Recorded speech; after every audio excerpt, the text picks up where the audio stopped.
So you've started looking at homes and maybe you're pre-qualified, but now it's time to write an offer. What the heck do I even need for that?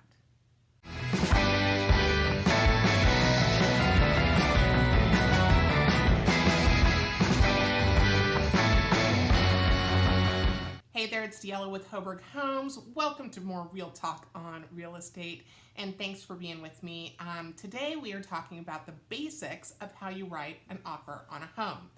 And we'll do some future videos about how to get your offer accepted in this seller's market. But right now, let's look at kind of the basics and what you need to know when you are writing an offer. First things first, before you go shopping, before you do anything, before you even meet with a realtor, you should be pre-qualified. That means you need to be talking to a lender and figuring out exactly how much you can afford, how much money you're going to need for one of those homes, so that you can start looking in the right price range so that you're not doing what I call frustration and futility. Let's not waste our time looking at things that are way too expensive for us or just don't fit into our lifestyle. So if you've got that part done already, you are above and beyond where most buyers start. So good for you. Now let's get started looking at each of the components in an offer. The first is the price that you're going to offer.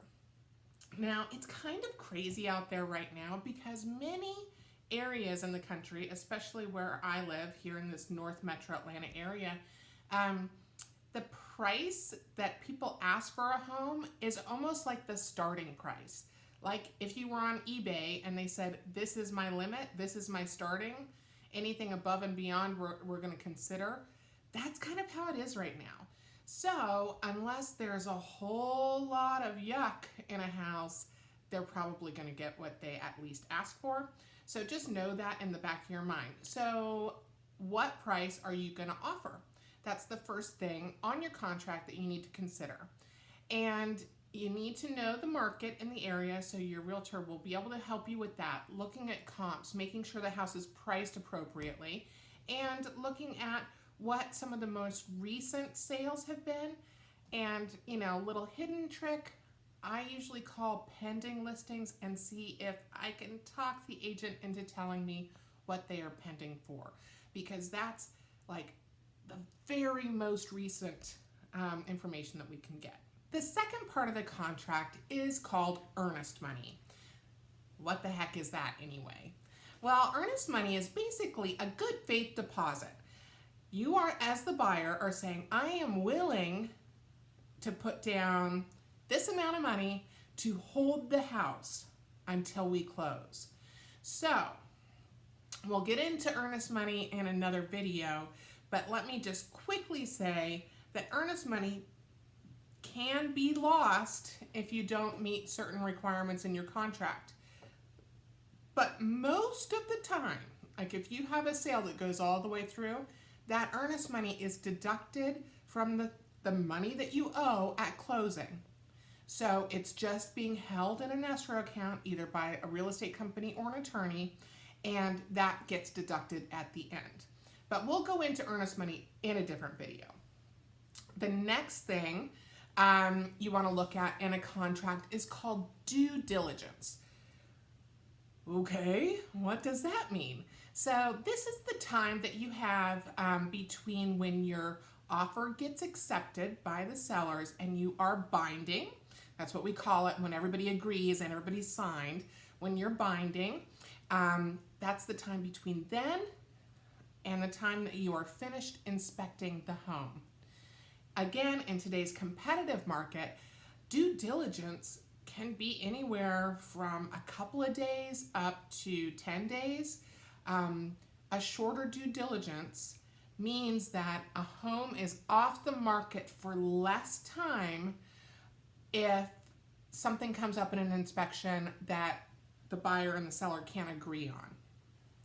And that's attractive to sellers because the least amount of time that their home is off the market, if they are, if something falls through on the inspection, the better. So think about that when you're writing your offer. The next thing you're going to need to know is, when are you closing on the house? Typically in this market, we're looking at 30-day closings. However, that's not the whole story.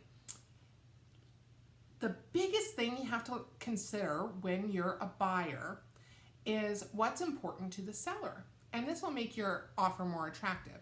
For example, a lot of sellers want to close as quickly as possible because maybe they're building another house or they've gotten another house under contract, so they want to time that correctly. But that's not always the case. I recently worked with a seller who needs about 60 days to close because of schooling and whatnot for their move. So that was super important to them. And along with that closing date, another little bonus tip here to make your offer more attractive to a seller is to allow them a move-out period after you close. A little bit tricky, but it could be something that puts your offer over the rest. Okay, so another thing that is going to be included in your offer is your pre-qualification letter and your loan terms. So this means, what type of loan do you have? Are you conventional? Are you cash? FHA? All these other things. How are you going to pay for the house? Then you need to know those terms. So, for example, if you have a conventional loan and you're putting down 20% and you're financing 80% at 2.875% for your loan interest rate, all of that has to be included. And along with that financing bit in the contract, you need to know about how long it's going to take you to successfully complete your financing.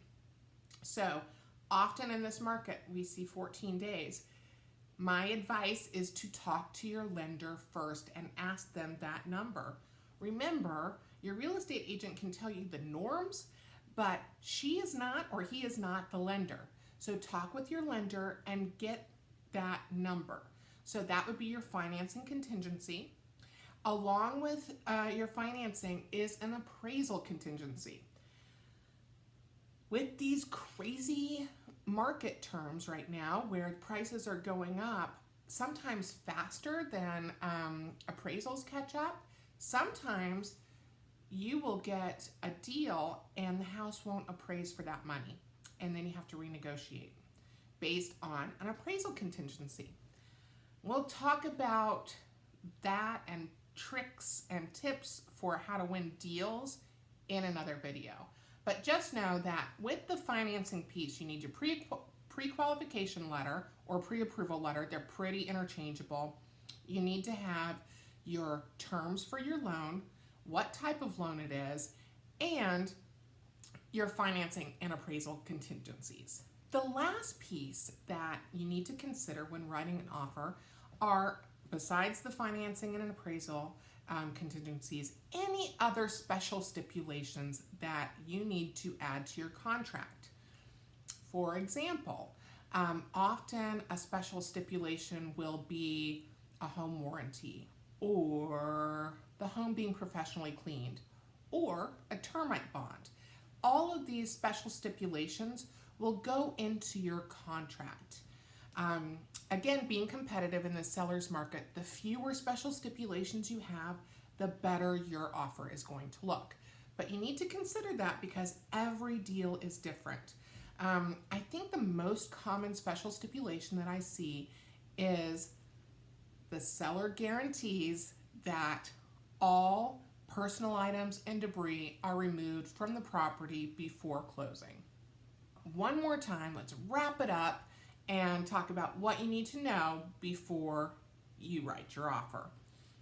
You need to have your pre-qualification letter and know your terms from your lender. You need to know your sales price, what your earnest money or your deposit will be. You need to know how long your due diligence time will be. And you need to know any special stipulations. All right, check me out next time for more real talk on real estate, and make sure and hit the subscribe button. Thanks.